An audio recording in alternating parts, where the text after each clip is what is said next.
Ito po, hindi na po nakapagpigil ho ng kanyang emosyon. Ito hong si Senator Cheese Escudero po makabida dito ho sa pangungulit at pressure mula sa mga kongresista, no? Diyan po sa House of Representatives patungkol ho dito ho sa pag-umpisa na po sa impeachment trial po laban kay Vice President Sara Duterte, mga kabida.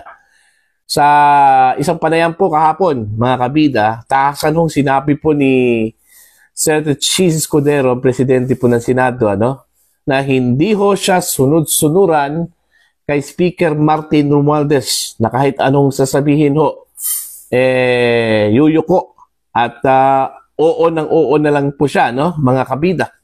Hindi daw siya katulad ho ng ilang mga mambabatas daw dyan na dinidiktahan ni Speaker Martin Romualdez po, mga kabida.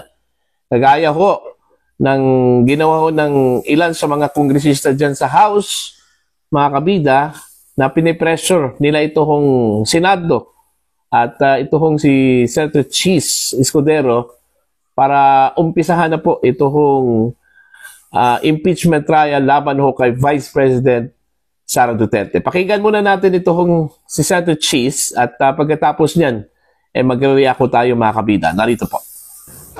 Ang mga kongresista tila nasasanay na diktahan ang Senado kaugnay sa gusto nilang mangyari sa impeachment. Pues kung trabaho ng ilang mambabatas na maging sunod-sunuran kay Speaker Romualdez na gusto klaro itong impeachment na ito, hindi namin trabaho yan sa Senado. Hindi ko rin trabaho yan bilang tagapangulo ng Senado. Para sa akin, gagampanan namin ang aming tungkulin ayon sa aming paniniwala na tamang proseso na naaayon sa batas. Nung inupuan nila na mahigit 2 buwan itong impeachment complaint, may narinig ba sila sa amin? Nakalagay din sa rules nilang immediately ibibigay ng SecGen yung impeachment complaint sa Speaker. Hindi nila ginawa yon sa loob ng mahigit 2 buwan. May narinig ba silang reklamo sa amin? Ginalang namin ang kanilang pasya, proseso at pagdidesisyon. Yan sana ang inaasahan ko rin sa kanila. Subalit maging ganun pa man, hindi ko pwede silang gawin, piliting gawin o hindi gawin ang particular na bagay. Gayon din sila.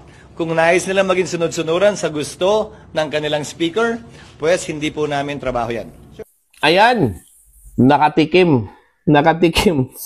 Ito hong si Speaker Martin Romualdez. Maanghang yun mga kabida, yung sinabi po ni Senator Cheese. Simple lang po yun. Okay? Pero tagos hanggang buto yun, mga kabida, Hindi nga sunod-sunuran ito hong Senado. Baka akalain po siguro ng ilang mga kongresista kung anong dikta po mula sa House, susunod kagad ito hong Senado, Unang-una, may point po itong si Senator Cheese po, mga kabida, kung tutuusin nga ang nag-delay dyan is ito hong House Matagal po nilang inupuan po itong impeachment complaint po ni Vice President Sara Duterte. At ang sabi nga ni Senator Cheese, 2 buwan, Hindi ho prinoseso po, mga kabida. Hindi ho kaagad isinabmit sa Senado. Ngayon, gusto ho nilang madaliin. Okay? Hindi nga nila pinipigilan ito hong House of Representatives na trabahuin yung kanila pong trabaho po, mga kabida, ng mga senador. Okay? Tapos ngayon, sila na po yung magpe-pressure dun ho sa mga senador para gampanan yung kanila pong trabaho. Unang-una po, ito yung problema kasi, mga kabida, isinampa po nila yung impeachment complaint dyan po sa Senado, gahol na po sa oras. Kasi on that particular day, okay, ilang minuto na lang po, mga kabida, bago magtapos yung session, Kumbaga, na yun recess time na po Okay? Nung isinampa po nila, ito hong impeachment complaint laban ho kay Vice President Sara Duterte. So, paano yan ma-tackle? Okay? Masalang sa plenary, mga kabida. Nung time po na natanggap po ng Secretary General po ng Senate, ito hong impeachment complaint mula po sa Secretary General po ng House of Representatives po, mga kabida. Ipatapos na po yung session. Okay? Sana, kung matino ito hong mga kongresista ho natin, itong House of Representatives, Maaga pa sana yun, ano? May 2 buwan eh. Mantakin nyo, ha? 2 buwan, inupuan daw ng mga kongresista yan. Tapos, yun, wala ko silang ginawa within the 2 months period. Tapos, nung nasa Senado na po yung impeachment complaint, yung articles of impeachment po makabida, no? Gusto kong madaliin ng mga kongresista yan, ano? Kung tutuusin po mga kabida, wala na pong sapat na panahon eh. Tapos nung nag-recess po sila, gusto nilang pabalikin itong mga senador para umpisahan na po itong impeachment trial kasi ang sabi po nila, forthwith.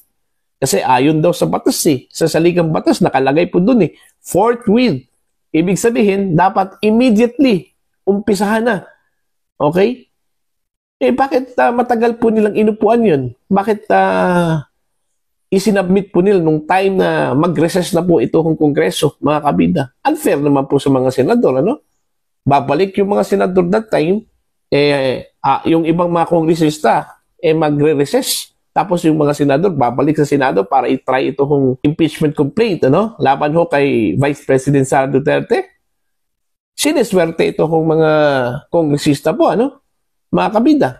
Kaya, ayun, bilib po ako kay Senator Cheese that time kasi nanindigan talaga yun na walang mangyayaring impeachment within that recess period. Okay? Kasi hindi ho pwedeng mag-convene ang impeachment court during the recess. Okay? Malinaw po yan, mga kabida, no? Hindi nga pwedeng magpatawag ng special session ang Pangulo during recess period, ano? Mga kabida. Yun pang impeachment trial, di ba?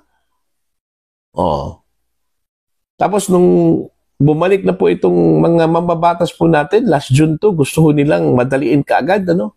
Marami pa pong, mga pending legislative matters dyan na mas priority pa kaysa dito ho sa impeachment trial, ano? Mga kabida. Buti nga, sinabihan po ni Senator Escudero, ito hong si Romualdez at ito hong mga kongresista, hindi po kami sunod-sunuran ho ninyo. Parang ganun Totoo naman. Iba yung Senado, iba yung House of Representatives. Kanya-kanya ho silang may trabaho dyan, mga kabida. Okay? Tsaka kung nagkaganito yung impeachment complaint po ni VP Sara po makabida sa Senado, hindi na po yan kasalanan po ng mga senador. Actually, ang lahat ng sisi po makabida doon po sa House of Representatives Kung maaga lang sana nila, isinabmit ito hong articles of impeachment, wala sanang problema.